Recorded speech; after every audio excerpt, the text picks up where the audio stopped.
Welcome to Shrink Wrapped. I'm Allison Colarosi here with Dr. David Colarosi, and we are on episode number 24. Is that right? Yeah. It's pretty good. That is pretty good. Mm-hmm. How are you? I'm good. I'm looking at your face, and I see that you're like Scarface over there. We went camping this weekend, and we went camping with like a family friend who happens to have an 18-year-old son, and so we went out to go, get some firewood, and I feel like I needed to show him what a real man looked like out there in the woods. So it didn't take long before I had a branch snap and hit me in the face, and I had to have everybody shut down. And fortunately, the wife was a nurse, so we made it. I made it. It wasn't my finest moment, but yeah. It was like a couple of incidents that led to the camping. So we were originally going to go camping, but then we had like a minor flood in our house. So our plans got changed, and we did not camp at a campsite. We camped at a just out in the wilderness. Yeah, our friends have whatever it is, like 10 acres of land. Yeah. And you just went and camped on it. It's fun and it's cold. And this topic came up, which I think is funny. What topic? Extra versus basic. Okay. This is Allison's new, I don't know what this, but Allison has a new mantra, and she's like, you should do a YouTube video about this. So we'll test the mantra on our podcast. Go ahead. I thought you liked that. I do. I like it. Let's hear it. Okay. Well, I think you should explain what extra versus basic means. You explain. Well, no, because you're the extra one. I think you should explain it. Allison doesn't. Okay. Allison doesn't like to settle into the social spotlight here. So go ahead, settle in, talk about it, get close to the mic. Okay. Share your theory. I also this is true and a developmental area for me, so I will settle in. But anyway, we've been thinking about the idea of extra versus basic because we have an aunt and uncle that are always extra in a fabulous way. Like when we do family reunions, they always go above and beyond, and it's not expensive things. It's like just extra thought to make it extra special. Like where he hid the golden egg for an Easter egg hunt. Like in our uncle hid it in a fountain, like unscrewed a fountain and stuck it in the fountain, and everyone had to go and look for it. And I decided that we need to change our lives to be extra. What do you guys think about that? Okay, so extra. Well, first of all, good job. So extra. So I'm not sure if we know exactly. We're a little bit out of it, but Gen Z. So if you're like, we are for sure out of it. So we may be using it out of we context. for sure are. Okay. So Gen Z says you don't want to be basic, which means that you're like cliche and normal and like everybody else. But you also don't want to be extra, which I think means like you're always being extra about things. Like you're going over the top and you're a little histrionic and you want so much attention. Oh. So these are both I believe both extra, this is how hip I am, both extra and basic are not favorable. Okay? There's another term which I read about on Yahoo, which I'm spacing now, but also makes no sense to me. But anyway, basic, the way you're referring to it is if you just do whatever sort of routine event and you make it a good event, but you do what you're supposed to do. You're saying turkey, don't do stuffing, a standard potatoes. Yes. Pie. Yes. Go above and beyond and do things to make the event special. So the example with my uncle is that we have like a Easter egg hunt, and then for the adults he took like a gold coin and he actually drilled out one of the lights in a fountain and then put the gold coin, over the light and then drilled the screen back over the light that's underwater. Like sort of like over the top. Or Easter egg hunt, he'll carve open a tennis ball and hide an Easter egg in the tennis ball. Right? So you've got the adults looking, so it makes it an over the top fun event. And so we were talking about like both my uncle and my aunt who are married always go above and beyond to do things that are extra special. And those events then become more exciting for the kids More memorable. More memorable. And I feel like a lot of times, well, as you've seen in our past, in your past videos, like cousin wars, like it brings the family. That's the same aunt, right? So Yeah. cousin wars would be an extra way to just have a family gathering. Right. Right. We have a full war. Yeah. Yeah. And I like extra. So you've been trying to be extra. I've been trying to be extra this year. That's my new summer goal. In what ways have you been extra? Well, for Mother's Day, I surprised my mom came out to visit me, and I surprised my mom by having my older brother fly in, and then we did a workout class all together, a private workout class, and had smoothies ready to go. So I felt like Okay. Can I just add more color to that story? Yes. Okay. She calls Lifetime Fitness, which is where we go to the gym, and she says, "Hey, how much does it cost?" Allison does. How much does it cost to reserve one section of the gym and have a private class for a bunch of people that are not members? God only knows what that costs, but we apparently wasn't that bad. We reserve it. We have a instructor come in and teach friends and family private class. Then everybody leaves the class after her mom has just met her older brother, and as we're walking out, she's got the kitchen section of the gym has already pre-made 14 different smoothies for all of us as we walk out. Happy Mother's Day. Happy Mother's Day. That's Allison being extra. That's me. That's extra. That's extra.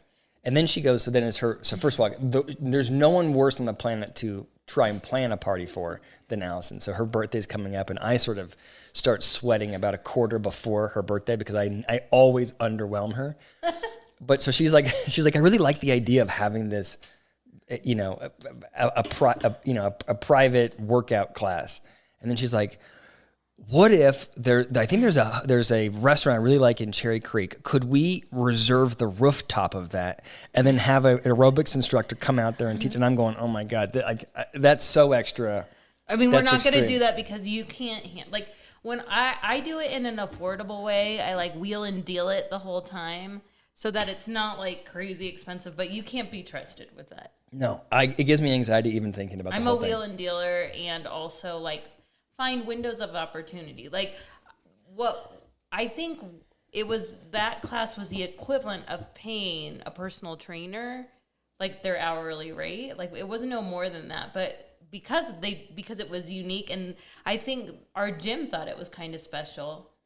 They did it too, so it wasn't crazy. Yeah. And I would, if it was me, if I do it, I'm just gonna have to get a second mortgage on the house to pay for all of these things. Why?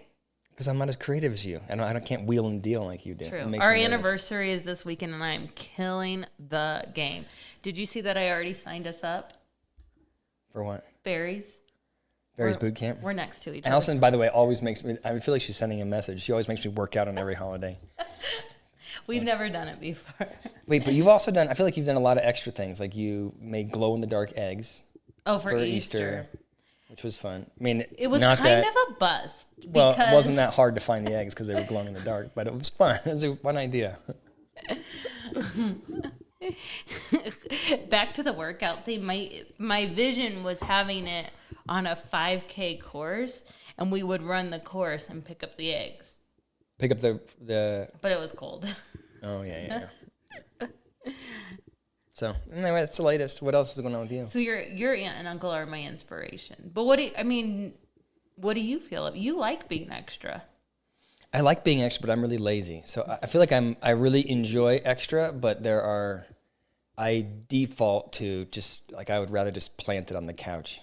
You know what I mean? But I'm always happy once we set up extra. You like to arrive at extra. Yeah. The example is my cousins used to play lacrosse, and I went to one game, and my uncle showed up to the lacrosse game with a cooler full of full bottles of wine and then temporary cups for all of the parents, or plastic cups for all the parents, and then gave everybody wine to watch the game.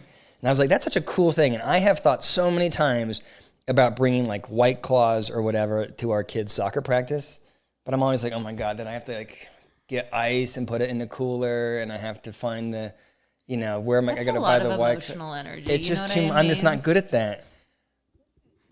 But I'm working on it.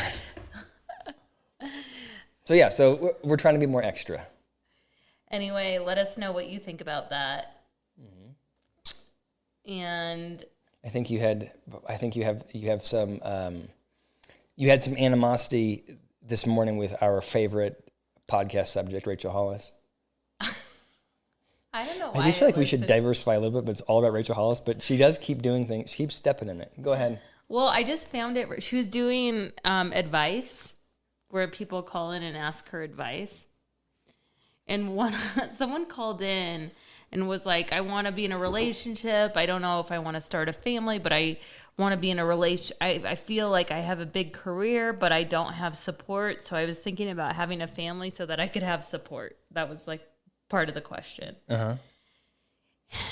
And Rachel... Wait, I'm sorry. The caller was like, I want a family just so that I can have more support? Yeah.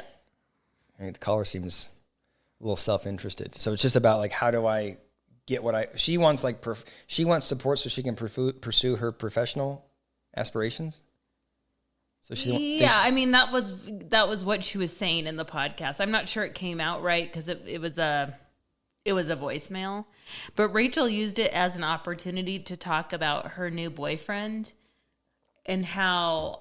Wait, who's her new boyfriend? I don't know. I tried to Google it. Does anyone know? Okay, in the comments, let us know who the new boyfriend is. Let us know who the new boyfriend is. We'll track him down on Instagram. And say, red flag. Yeah. But she was talking about her new boyfriend and like just be like, you will feel supported in a relationship when you are with someone that just gets you. Like Dave Hollis clearly didn't get her, which is what she was saying. Because like she would have to explain jokes to him. She would have to explain other things to him. And she just felt like he didn't get her. And that's what she said. But okay. This new dude, she said it's so refreshing to have someone that just laughs at her jokes and just like totally gets her, you know, it's just like really refreshing. And I was thinking like, that is refreshing. You are correct. But big picture is you've been with him for not very long. And like, you don't have like the real pressures of life on a relationship yet. Yeah, do you think it's exhausting to be like if you're in this spotlight like she is, like it's got to be exhausting to nothing's halfway. Like she either has to be freaking miserable and then talk about how she's freaking miserable, or things have to be perfect. Like she couldn't say, you know, I'm dating somebody new and it's like it really sucks because we don't have the same connection that I did with Dave after X number of years, or, you know, I'm really second guessing the impact this is having on my kids, or right. She can't like halfway do it. She's got to either be, this guy is perfect and he gets all my jokes, or, you know, I'm hating life. That's a good point. Because how could it like, I feel like at this point you only have someone's spokesperson, right? Like you don't have. Yeah, I'm like, I do want to like, well, is he really laughing at your jokes, or is he just like being? Does he really find your jokes funny, or is he just laughing at your jokes because he's interested in some other things? I think her jokes are funny, for the most part. Apparently, Dave Hollis didn't. Well, she has to explain it to her best friend all the time. Oh yeah, he's her best friend. Didn't get her jokes. Did she say what did she say? Did the kids like the new guy? Has she introduced the kids to the new guy? No, and Dave doesn't know the new guy, but she did tell Dave. Like, it was very cordial. She did say, I'm dating someone, and he was like, wow, that's so great. That was a big move on her part, since Dave came out dating Heidi Powell, like, in February. So, like, why it shouldn't be a big issue to introduce him to Dave, right? She has some anger, so she had to distance herself from Dave because of what he was posting on social, is what she was saying. Oh, it's because of Heidi. I don't know. Allison doesn't know because she doesn't follow Dave because Dave ghosted her. He ghosted me. So that's an update. So she was mad at Dave. Hold on. She was mad at Dave. So stop talking. She didn't say she was mad at Dave. She just said she had a lot of anger. That doesn't sound like he's. Well, okay. Let's go back to what do you think of her advice that she gave this woman as a psychologist? What's the advice? Find someone that thinks you're funny? Good advice. Right? What? No, the reframing. What reframing? what we talked about earlier. About you said that that's quintessential reframing. Like But you didn't share that part of the story. Okay, what was it? I can't remember what it was. What she's referring to is Allison came home and she said that Rachel Hollis said to to her podcast group that she's dating new people, and that it may be hard on the kids, but the way she sees it is that because she's taking care of herself by dating new people, in a roundabout way, it's really good for the kids because Rachel Hollis will be more healthy. And I said that is a classic therapist reframing. Like a therapist is constantly trying to make their clients feel better. Like that to me is one of the big differentiators between therapy and coaching. Like a coach, the goal is to improve performance. And there are metrics around, are you actually performing better? But in therapy, the goal really is to make the client feel better, be more satisfied, be happier. And so sometimes I think the intervention from a therapist is not always sort of the best advice for people around somebody. It's pretty focused on the individual. So Rachel Hollis wants to date new people and is going, gee, my kids are miserable. And the therapist goes, well, let's think about this. If you're happy, aren't you a better mom? It's a classic reframing versus the therapist might be thinking in his or her head, yeah, you're moving too quickly and it's hard on the kids, right? But the therapist who's getting a check from Miss Rachel Hollis may not be so quick to give the sort of honest feedback. That is interesting, and I feel like it's really forgotten by people in therapy because whatever the therapist does to make them feel better. Like I've had people be like, "Well, my therapist says that my husband's a narcissist." Right. Like how many times do you hear that from your friends? Right. Or I hear it. So I mean, you probably heard it, or like when I didn't like my boss 10 years ago. The therapist goes, well, your boss sounds really stupid. And I was like, I like you. This is going to work out great. Yeah.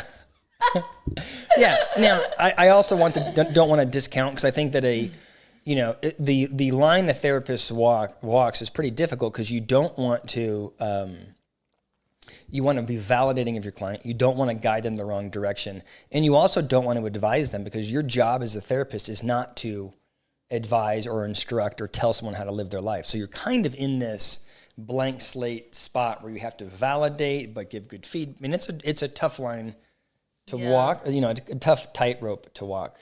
So I'm saying that to say that when I worked as a therapist and as I work as a coach, there are oftentimes, I will say things like that person is stupid or that's terrible leadership or whatever, and I mean it and I believe it. So I don't want to discount everything a therapist says.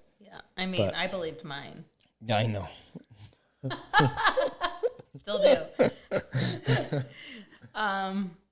Well, I mean, I feel like that is very good insight, though, for someone when they're offering advice to other people. Mm-hmm. Just some food for thought. Yeah, I do think that there are definite times when a therapist's goals are in conflict with what's maybe best for the people around their client. Yeah. Definitely. Did you ever read Maybe You Should Talk to Someone by Lori Gottlieb? No. It's a good book. It's about therapy. I've heard of it, but no, I haven't read it. It was good. The other thing that I wanted to talk about is I'm reading a new book by Gretchen Rubin, who is a happiness specialist. Mm-hmm. And she's written several bestsellers, and I didn't want to mess up her book, but it's called Better Than Before, and it's about habits. And I know we've been talking about him. Oh, this is I didn't know that I didn't connect yes, Allison is deep into habits. Go ahead. I feel like if I am able to create better habits, then I can create better me. And I do believe what she is saying. So one of the things she says is that, like, if you have a habit, then you're not going to think about it, bad or good. So, like, if you're able to create good habits that you think are good, then you create more space for willpower decisions. Otherwise, if you have to make a decision every second, you get decision fatigue. Okay, that's true. But I just want to point out that if you go back to, like, podcast, let's just call it podcast 14 that we did downstairs, you read some article in Psychology Today that said that decision-making fatigue was false. Remember that? Yeah. And I said, no, it's a real thing. And you're like, false. I read in Psychology Today. Now you read Lori Gottlieb, and all of a sudden it's like the masks with COVID, right? What does that mean? Oh, on, off, on, off. On. Yeah, it's true. Yeah. New data comes. Masks, no masks. Yep. 6 feet, 12 feet, 3 feet. Doesn't matter. Still going to get it. Okay, so but talk about the book. What's exciting about it? Well, so one of the things that she's talking about right now, and I'm not done with the book, but I recommend it. Maybe we should have a reading club with it. You should do a reading club on YouTube. We should, but we'll see. What does that mean? We'll see. Well, because I don't know if I will, but I should. That is the most half-in answer. I like just talking about it a little bit because I feel like I'm not as good at memorizing all the details of things. So I just like to talk about it. If you want to do, hey, in the comments, if you want to do a book club with Allison, I'll make her do it. You just write in the comments that you want to be involved in a book club, and Allison will lead a book club on YouTube. I would love that. So you could do like a live feed book club. Yeah, that would be fun. But the tendencies I thought were so funny. Like the 4, like how are you with habits? And this I found super interesting. So it's either you are an upholder, which is rare. I have a friend that's a super upholder. They follow every rule, like no matter if they think it's stupid or not, they will just follow every rule. That one is very rare. There's the questioner that follows the rules, but has to ask a million questions about why they have to do the rules. And is that me? Who is that? You tell me who you think you are. Okay. Then there's the obliger who just follows rules because like they don't want to get in trouble. I think that might be you. Like you That's just follow for sure rules, me. but you don't really feel like you care about the rule. Mm-hmm. And then there's the rebel, that's me, who just breaks every rule. Breaks rules to myself.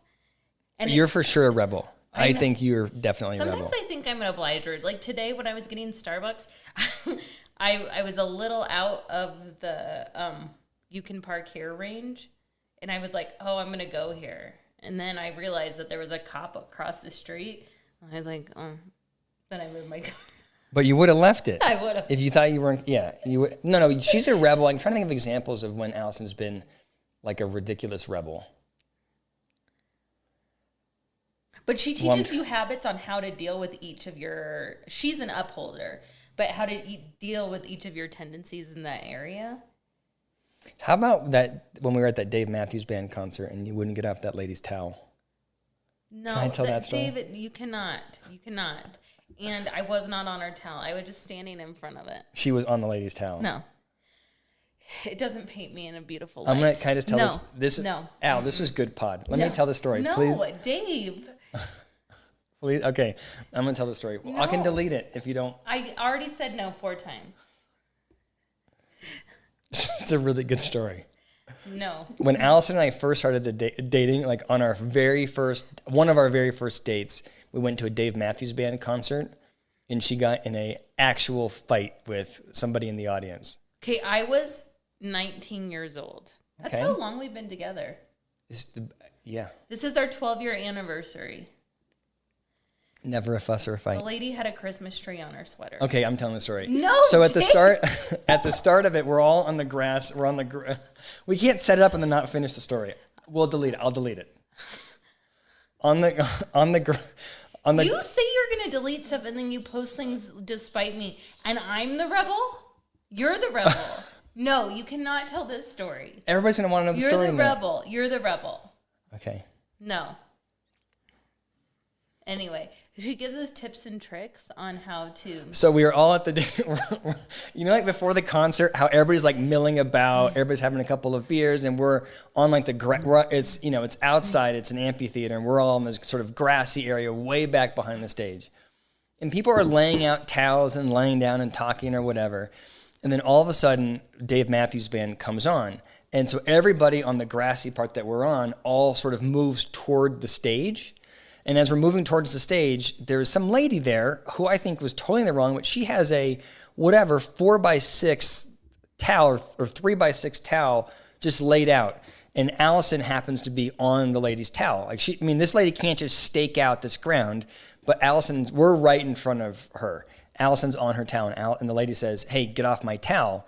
And Allison looks around and goes, I was not on her towel. Okay, Allison was in front of her. I was in front of her towel, as were you. As were you, and you did not move either. I was leaning on you. Hold on. I feel like you're telling the story wrong, and I actually really don't want this on the air. All right. So now you have to delete it. I'm not deleting it. They're already. It's a good story. My favorite story about you. It's not my favorite story. You gotta delete it. And you make yourself look like I wasn't gonna leave the towel. You were on it. You were like there with me. Please tell the story. No. I think it's funny. I'll delete it if you don't like it. Stop doing stuff for laughs. Put yourself in that situation. Tell a story about yourself. You told them last time that I tell you that I'm gonna diagnose you as a psychologist whenever we're in a fight. And that was okay to put on there? Yeah, and I'll tell them that it's our Hold on. This is what it looks like before and after our podcast. All right, keep going. I won't tell the story. Better delete all this. I'm not deleting it. Keep going. Anyway, she gives you tips and tricks. And you should probably find other things about me that are rebel, not that. But how are you an obliger? You just tell me to break the rules because you'll know I'll do it. Yeah. Totally. There's like all kinds of things where I like feel like it's not how you're supposed to do something. Like I'm trying to think of examples, but it would be like, I know. Like I sometimes don't like wine at a restaurant if it's been my open. God. Like if I'm gonna go to a restaurant and I feel like wine is expensive to buy out, like I would like a fresh glass of wine. I don't want one that's been out for 2 days, so it tastes kind of vinegary or flat. And I'll ask the waitress, I'll say, has it been open today? And if she says no, I'll say, can you open one today? And if they say no, then I'll be like, I'm fine. I won't have a glass of wine. That's fine. And if she tastes the wine, like if they pour her a full glass and she thinks it's been opened earlier, Allison will be like, I don't want this wine. Figure it out. Give me something else. No, I don't say it like that. Well, fine. But she says it in a nice way. I feel like, why are you being defensive? Because I just feel like you're... But I would drink, if my wine had mold floating on the top of it, I would drink it in the restaurant. I would be so uncomfortable asking for them to change out the wine. Oblige. I oblige. Or the other example would be like when we were getting COVID tested. I booked our appointment, one in Cherry Creek, one in Park Hill, which are two separate areas of Denver. And I go, look, we got my appointment at 8 o'clock, and then we need to race over to Park Hill by 8:10 for your test. And Allison was like, that is stupid. Just call them and ask if we can do them at the same time. And I go, look, I was like, absolutely not. It's a really sort of rigid process, one person at a time. I'm not going to overburden the system. And Allison is like, you are so stupid. Will you just call them? And then sure enough, Allison calls, and they're like, yeah, no problem. We'll do it at the same time. But I feel like that's a good sort of picture of like, I don't want to ruffle any feathers, so I will always follow the rules. Not because I think that they're good rules, but because I don't want to ruffle feathers. I feel like you don't care about ruffling. I feel like you don't care about ruffling. You don't care about pushing back on rules or ruffling other people's feathers. Like if they're doing something that you find stupid, you'll tell them. Yeah. Well, I just don't think I'm not, and this is what the book said, I will not follow stupid rules at all. I just can't be bothered. You know, like if it doesn't make sense to me, it's really hard for me to follow. And I was thinking where I got. We have got to go. Well, Sorry, go ahead. I was thinking where I got that rule, and that style, and it's my mom is like that. Your mom is definitely like that. There's no more tenacious woman on the planet than your mom. If she wants something, it's going to happen for sure. Yeah. I'd like to continue talking about this book, so maybe we pause it and talk more about it on our next podcast? On our next episode. Yeah. Okay. All right. Hold on. In the comments, will you harass Allison if you want to do a book club? And harass Allison if you want me to finish that really good story about Dave Matthews Band.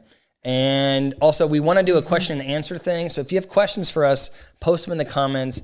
That'd be a cool thing to add to the podcast. Thank you so much for listening. Thank you.